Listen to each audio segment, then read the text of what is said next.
Souvent du choc post-traumatique. Il y a des victimes qui défilent ici sur mon plateau qui nous racontent que ce soit les agressions sexuelles, des accidents, des drames, à vivre des séquelles à long terme d'événements vécus avec plein d'acuité, plein d'intensité. Et c'est difficile. C'est difficile pour elles. Il y en a qui sombrent dans la dépression, vont pleurer pour rien, sont inopérantes dans la vie. Or, il y a des façons de s'en sortir. Et il y a le docteur Daniel Dufour qui publie aux Éditions de l'Homme un livre qui s'intitule Le bout du tunnel, guérir du trouble de stress post-traumatique. Il a lui-même souffert d'un choc post-traumatique qu'il m'avait raconté d'ailleurs ici il y a quelques années. Bonsoir, M. Dufour. Bonsoir. Alors, avant de parler de votre technique, rappelez-moi, vous avez vraiment vécu un choc post-traumatique. Racontez-moi votre choc à vous. Ben moi, je suis parti en tant que chirurgien dans les pays en guerre, notamment au Zimbabwe, sur la frontière cambodgienne, sur la frontière afghane, au Liban, Iran, Kurdistan. Et quand on est chirurgien de guerre, on fait ce qu'on appelle le triage chirurgical, et qu'on va sélectionner ceux et celles qui peuvent être sauvés par une opération. Mais étant donné qu'on n'a pas une infrastructure derrière qui est excessivement développée, il va y avoir beaucoup de gens qu'on va devoir laisser dans ce triage et qui vont mourir, et les autres qu'on peut opérer par la suite. Donc, moralement, c'est difficile de décider de la vie et de la mort des gens. Alors, techniquement, ça ne l'est pas trop, mais c'est évident qu'on ressort de cela avec une frustration, en se disant aussi, j'aurais dû, il aurait fallu, j'en sauve plus. Et quand les choses comme ça s'accumulent, et qu'on est en face d'événements traumatiques que vivent d'autres personnes, pas forcément soi-même, ben, au bout d'un moment, on ne se rend pas compte. Moi, j'ai commencé à perdre l'utilisation de ma main droite, qui, en tant que chirurgien, évidemment, est important. Donc après, je me suis consacré au triage chirurgical. Mais je me suis rendu compte aussi que je m'enfermais complètement sur moi-même, ce qui rend les relations familiales difficiles, les relations collégiales aussi difficiles. Et petit à petit, on est dans une espèce de tour d'ivoire, couper les autres avec un peu un avenir sombre devant soi. Et un jour, je me souviens de votre livre, vous éclatez en pleurs et vous ne comprenez pas trop pourquoi, vous effondrez littéralement. Voilà, c'est 8 ans après, quand j'étais tranquillement à Londres, sorti donc de tout ce terrain d'opération, j'ai eu une odeur qui a éveillé chez moi ce qu'on appelle un flashback. Et là, j'ai vu défiler les visages des personnes que j'avais triées, un par un, comme si je les avais vus finalement des heures et des heures, alors que je les avais vus relativement rapidement. Et puis, à partir de ce moment-là, ce qu'on appelle les reviviscences sont remontées, ainsi que tous les symptômes du TSPT. Mais comme c'est il y a 30 ans, qu'on parlait peu finalement de ce trouble de stress post-traumatique, je me suis demandé si je ne devenais pas fou, si je n'étais pas en train de délirer. Et il y a plein de gens qui le vivent. Je parlais des victimes d'agressions sexuelles qui viennent me raconter. Souvent, c'est des années après, puis c'est comme vous, c'est des événements un peu parallèles, des années après, qui vont rappeler un souvenir. Et ça survient. Des anciens soldats qui sont venus me raconter ça aussi, ou des gens qui ont eu un accident.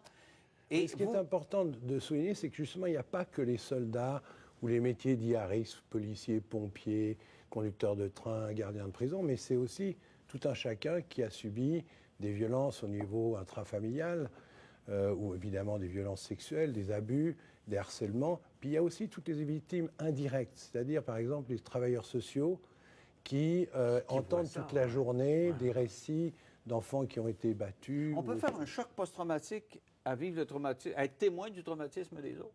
Tout à fait. Ah ouais. Ça, c'est maintenant admis comme étant quelque chose de courant, et d'aussi courant presque que les gens qui sont eux-mêmes victimes de chocs d'événements traumatiques. On l'a vu avec des pompiers qui étaient intervenus à New York ou ailleurs, effectivement. Alors, dans votre livre, vous avez comme développé, vous l'avez dit, il y a 30 ans, il n'y avait rien.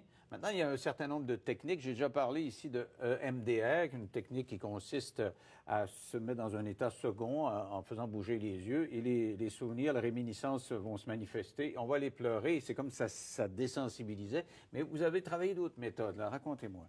Alors moi, j'ai découvert cette méthode dont je parle dans le livre Le bout du tunnel, alors finalement avec mes patients, parce que rentrant de ce terrain et de Londres, j'ai eu des patients, et comme je consacrais 50 minutes par patient que je consultais, et que je travaillais sur le stress avec eux, on remontait toujours finalement à des événements douloureux qui était chargé d'émotions non vécues, que ce soit la tristesse ou que ce soit la colère, et même la joie, parce que quand on la bloque, elle n'est pas bien. Et je me suis rendu compte que finalement, beaucoup de gens, et à commencer par moi-même, bloquions notamment une des émotions les plus courantes lorsqu'on vit un traumatisme, qui est la colère. Ah. Parce que mais cette colère, il faut imaginer que c'est une émotion, pardon, mais que c'est de l'énergie qu'on bloque en soi. On a ça, vous dites, on l'encapsule dans le corps. C'est comme si ça s'incarnait dans nous. Là. On a tellement de colère que c'est dans notre peau. Voilà, c'est en nous, et une énergie bloquée, bien entendu, qu'est-ce qu'elle va créer dans notre corps? Une tension. Et cette tension, si elle perdure, et c'est ce qui est le cas chez les gens qui ont vécu un événement traumatique et qui vont développer un trouble de stress post-traumatique, bien cette tension crée des tas de symptômes par la suite qui peuvent aller de simplement ces flashbacks dont on parlait, mais aussi un mal-être profond, physique ou psychique. Donc ça peut être physique, ça peut faire mal. Ça peut faire mal. Mais ça peut être de l'angoisse et être complètement, je dirais, anxieux tout le temps. Oui, ça c'est une des choses, mais il faut faire attention parce qu'on a classé trop longtemps le trouble de stress post-traumatique comme étant un simple... C'est pas juste l'anxiété, c'est plus compliqué. C'est beaucoup plus complexe. Alors votre technique, c'est quoi, là, la colère? On a compris, il y a de la colère. Comment on la fait sortir, cette colère-là? Alors, le problème, c'est qu'il va falloir essayer de se remettre déjà dans le moment présent, parce que même si cette colère, elle remonte à il y a 10 ans, 20 ans, elle est toujours en soi si elle n'a pas été vécue en son temps. Et la plupart des gens qui ont vécu un événement traumatique ne peuvent pas vivre leur colère au moment de l'événement, bien entendu. Et après, généralement, on essaye de les consoler, de leur dire tout va bien et tout. Donc cette colère restant bloquée, c'est elle qui crée ces désordres. Alors qu'est-ce qu'il faut faire pour la retrouver? D'abord, se remettre dans le moment présent. Comment fait-on ça? Toutes les techniques, j'allais dire, de début de méditation sont à apprendre. C'est-à-dire essayer de porter son attention à son corps physique, porter son attention à son corps sensoriel. Facile à dire, loin d'être facile à faire, parce que quand on revient dans ce moment présent, on retombe sur nos émotions. Et du coup, le même ego ou mental, lui, il repart et nous emmène immédiatement à nouveau dans le futur, dans les peurs, l'anxiété, la perte de confiance en soi, ou dans le passé, la culpabilité, les remords, les regrets. Alors en essayant de revenir dans ce moment présent, il va falloir aller débusquer cette colère. Sauf que le même mental, lui, il met une couche dessus en disant « mais tu ne vas pas être en colère, ça ne sert à rien, tu vas souffrir à nouveau si tu retournes dans ton passé, etc. etc. » Et là, il est très très bien équipé pour nous faire tourner, nous endormir, et finalement pour qu'on continue à garder cette colère. Donc il va falloir d'abord reconnaître qu'on a de la colère. Souvent les gens reconnaissent la tristesse, mais pas tellement la colère, parce que c'est aussi une émotion mal aimée. C'est pas bien, c'est négatif d'être en colère. Alors mais une fois qu'on l'a reconnue, là, comment on peut s'en débarrasser? On crie, on court, parce que je me souviens du cri primal là, de Janov. Est-ce qu'il faut faire ça ou... Non, alors le cri primal, je ne conseillerais pas ça. Par contre, il va falloir, une fois reconnu, la ressentir d'abord, cette colère. Parce que si on crie pour crier, on va faire un exercice de corde vocale et on la ressent comment? Moi je suis dans le comment, là. Vous êtes assis là, vous me dites là, comment. Je veux savoir là, comment. Alors, on va le faire de la façon suivante. Il va falloir retourner dans l'événement, revivre l'événement. Ça, on va utiliser notre cerveau et sa mémoire. Revivre cet événement jusqu'au moment le plus douloureux, le plus difficile. Même si on sait que pas mal de victimes de traumatisme ont une amnésie par rapport à l'événement, on peut revenir juste après l'événement.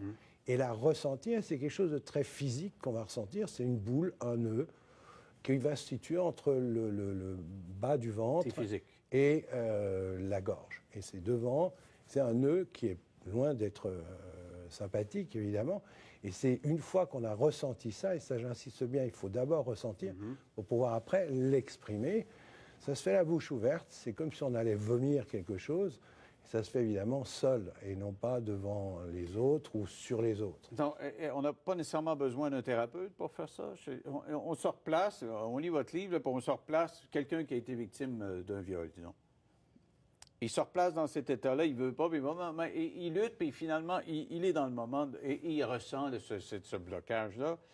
Et qu'est-ce qu'il fait? Vous dites... Ben, et qu'est-ce que fait tout enfant qui vient naître? Quand il est en colère, il crie. Il va falloir crier, taper sur quelque chose en criant. C'est vraiment quelque chose de physique. Une énergie qui C'est sort. une énergie qui va être libérée et qui va provoquer justement la détente et donc la guérison. Alors ça ne se fait pas en une fois, on est bien d'accord. On s'entend et j'ai quelques autres questions à vous poser après la pause là-dessus.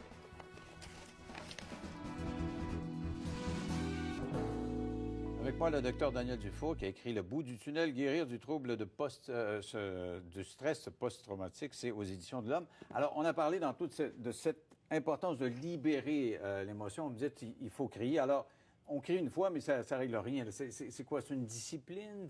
On fait ça souvent? Comment on se libère de ça? Si on reste dans cet événement que la personne revit et où elle a ressenti cette boule, ce nœud, si elle a crié une fois, cette boule, ce nœud va avoir bougé. Et l'idée, c'est vraiment de la ressentir au fur et à mesure jusqu'au moment où elle est totalement exprimée. Ce qui voudra dire la libération totale de la colère, en tout cas d'une partie de la colère liée à cet événement ou à d'autres, parce qu'il n'y a pas simplement l'événement, il y a aussi tout ce qui s'est passé après ou tous les accompagnements qui ont été inadéquats que la personne va devoir exprimer. Alors ça peut se faire très vite. Si la personne prend du temps, ça veut dire quelques heures tout de même, ou ça va se faire par étapes, et c'est jusqu'à une certaine libération. Moi, Mais avant que l'idée s'installe, avant de ressentir la boule, tu repenses à l'exemple de la personne qui s'est fait violer.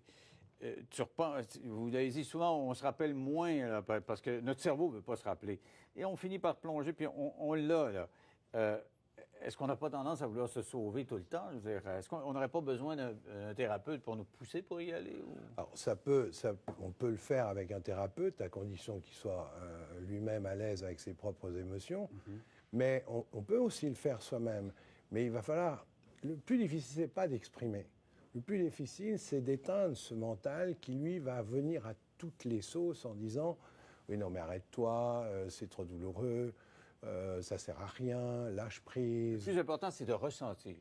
Voilà, mais pour ressentir, il faut avoir éteint ce mental, voilà. Ça veut dire se remettre dans le moment présent. Et c'est ça la grande difficulté, parce qu'une personne qui a vécu un événement traumatique, finalement, elle a un mental très très fort qui essaye, croit-elle, de la protéger de la souffrance. On rationalise, on dit, dans le fond, c'est arrivé ça, puis on a tout un argumentaire pour justifier ce qui a pu se passer. Vous dites, si on réussit à mettre de côté ça, on a cette sensation physique et on s'en débarrasse en criant, en cognant, etc. On peut faire ça à plusieurs reprises pendant quelques jours et vous pensez, vous l'avez fait, là, votre boule est partie comme ça.